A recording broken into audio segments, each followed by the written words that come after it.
안녕하세요. 공부하는 최루사입니다. 오늘은 적외선 열화상 카메라를 설명을 드리려고 하고 있습니다.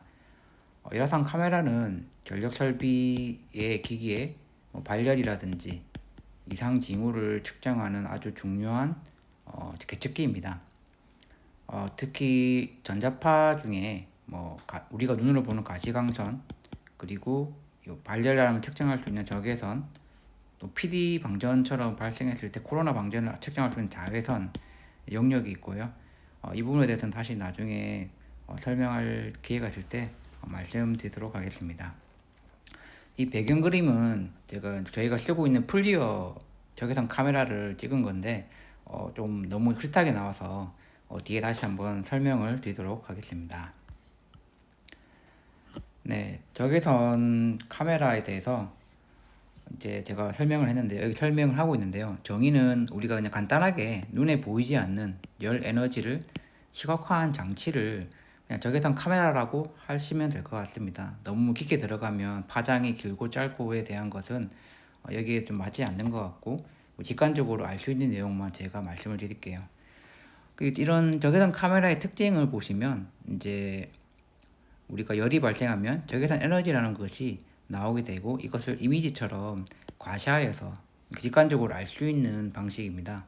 또는 열을 측정할 때는 보통 저희가 온도계 같은 경우는 직접 접촉을 할 수도 있는데 그러면 너무 위험하기 때문에 이런 비접촉 방식으로 안전하게 측정할 수 있는 게 특징이고, 그리고 설비 정지와 무관하게 평상시에 우리가 원할 때 언제든지 무정전으로 발열 부위를 측정할 수 있는 그런 장점이 있는 것이 적외선 열화상 카메라라고 할 수 있습니다. 이런 열화상 카메라를 쓰는 이유에 대해서 말씀을 드릴게요. 보통 이제 직무고시, 전기안전관리자가 이제 직무고시를 해야 되는 경우가 매 분기 측정을 해야 되는데 이것은 고장을 징후를 사전에 측정하라고 하는 의무사항으로서 이해하시면 될 것 같습니다. 이게 전기안전관리법이 21년도에 도입이 돼서 그때 그 전에 어떤 요양병원이라든지 목욕탕 등의 큰 화재로 이루어졌지 않습니까? 그때 이후로 전기안전법이 강화돼서 점검에 대한 기준을 또는 안전관리자들에게 많은 의무를 좀 주었는데 이러한 방식 중에 열화상 카메라에 대한 부분도 있습니다. 전기 에너지의 3대 특성 중에 보면 이제 전류가 흐를 때 이제 열이 발생하는 발열 작용, 그 다음에 변압기의 전기 자계에 흐르는 자기 작용, 그러니까 암페어의 주해적분이나 이제 오른 나사 법칙 등을 말씀할 수 있고, 화학 자국은 연료전지에서 사용하는 것으로서 이해하시면 될 것 같습니다. 우리가 주로 이번에 열화상 카메라를 사용할 것은 이제 발열에 대한 내용입니다. 전기 설비의 발열에 대한 메커니즘에서 말씀을 드리면 여기 이미지도 있지만 간단히 말씀드리면 전류는 전자 이동이라고 할 수 있습니다. 이런 전류가 전자가 이동함으로써 도체 내에 충돌을 일으키면 이런 전자 이동할 때 원자와 분자의 충돌을 일으키면 진동 열이 발생하게 되어 있습니다. 그 열을 우리는 줄의 법칙이라고 했고 0.24 I 제곱 RT의 만큼의 열이 발생하게 됩니다. 이 열을 통해서 우리가 접촉 불량 가부와 노후화 등을 확인할 수 있는 그러한 근거가 되고 있는 것이고, 이런 건 전기 설비의 발열 메커니즘으로 이해하시면 될 것 같습니다. 사실 보시면 이제 전류와의 충돌, 전류와의 어떤 원자나 전자가 분자나 원자의 충돌이 발생하고 거기에 따른 줄의 법칙, 그리고 이런 접촉에 대한 불량, 허용 전류 전선에 대한 홀류 전류를 초과하는 대한 부분 등을 이런 열화상 카메라를 통해서 측정을 할 수 있다라고 이해하시면 될 것 같습니다. 그리고 이런 접촉 저항 같은 경우는 우리가 접촉이 불량했을 때 열이 발생하고, 이 열은 또 저항을 증가시키는 요소로 발생하고 다시 열이 더 발생하고 발열이 일어나는 이러한 악순환이 계속 벌어지게 됩니다. 한번 이제 문제가 발생하게 된다면 서서히 문제가 증가하고 사고가 발생할 수 우려가 있기 때문에 이런 징후를 정확하게 파악하셔야 된다라고 말씀드릴 수 있습니다. 온도 측정과 판정 기준에 대해서 말씀을 드리겠습니다. 우선 KSC 이 기준에 대해서 한번 말씀을 드리면 각각의 유입 변압기라든지 건식, 뭐 달로기, 전선, 뭐 이런 다양한 거에 대해서 그 각 절연차의 종류에 따라서 온도 기준 온도가 다 상이합니다. 이것을 한번 자신의 설비가 어떤 설비인지 확인하시고 적용하는 것이 맞다라고 말씀드릴 수 있습니다. 그리고 여기 보시면 열화상에 대한 판정 기준 3상 비교법이라는 것이 있습니다. 우리가 사용하는 전력 시스템 같은 경우 보통 3상의 교류 시스템으로 구성되어 있습니다.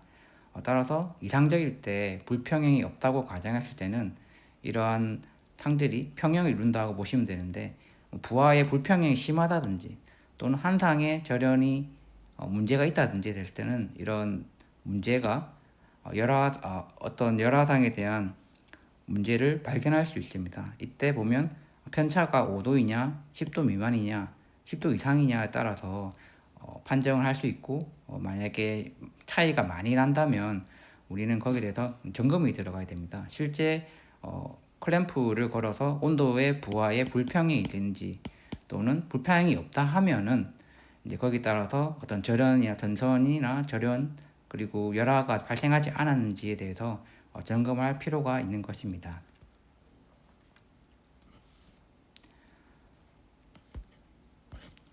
그리고 이 적외선 열화상의 측정 사례에 대해서 이렇게 제가 간략하게 저희 회사에서 했던 보고서를 약간 갖고 와서 보여드리고 있습니다.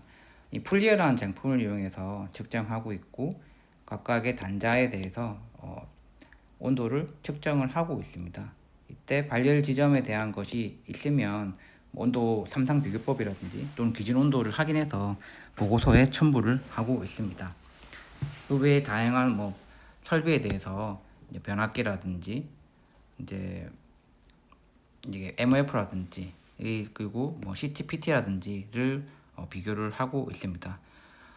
실질적으로 매 분기 요거를 하라고 일단 직무고 시에는 명시가 되어 있습니다. 하지만 이런 풀리어에 대한 장비, 열화상 장비가 거의 1,000만원에서 몇천만 원까지 하는 고가의 장비이기 때문에 고객사에서는 이런 열화상 카메라를 잘 보유하지 못하십니다. 그래서 보통 대행업체나 점검업체에 의뢰를 하시고 저희가 측정을 하고 보고서까지 발행해 드리는 역할까지 하고 있습니다. 그리고 열화상 카메라 측정 시의 고려사항에 대해서 말씀을 드리겠습니다. 크게 세 가지로 나누는데요. 환경에 대해서 한번 생각을 해봐야 됩니다.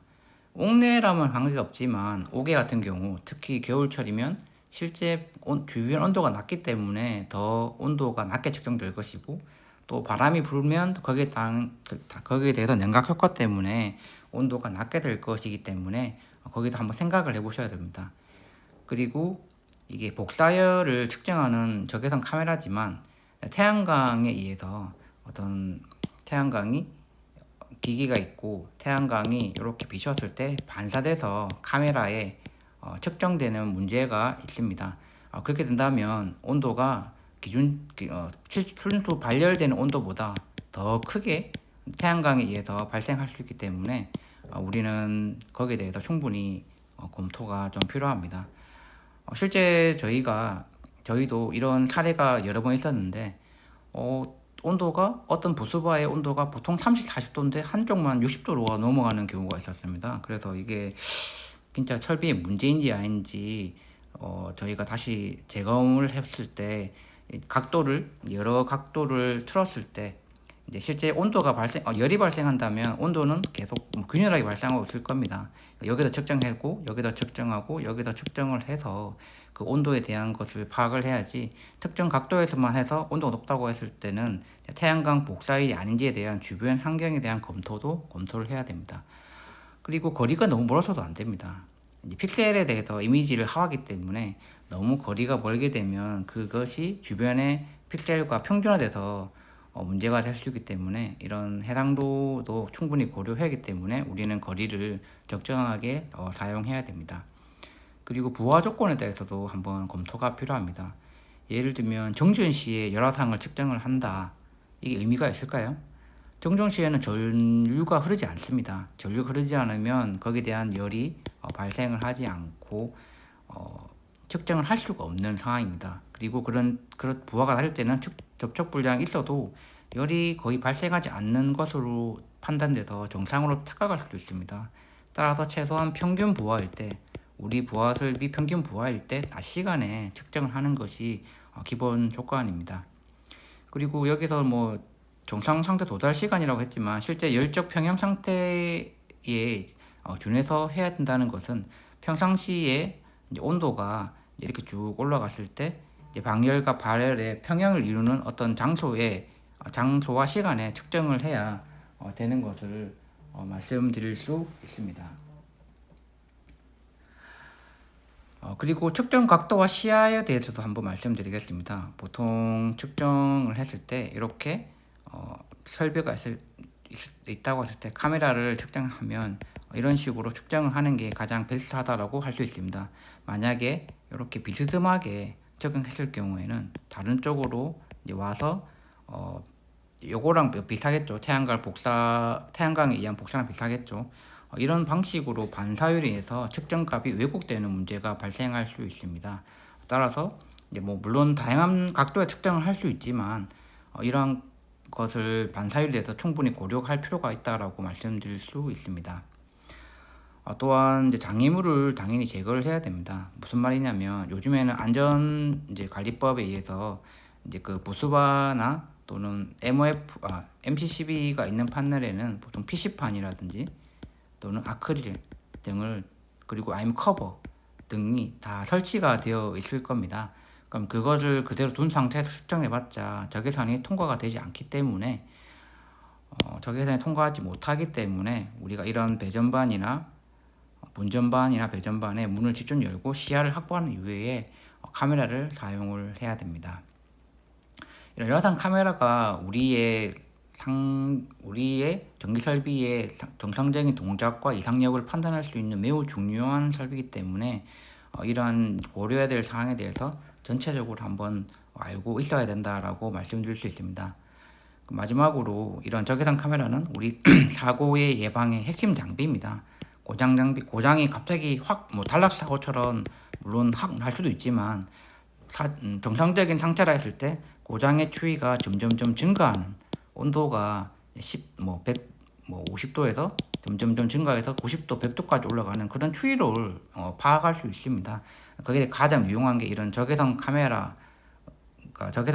할 수 있습니다.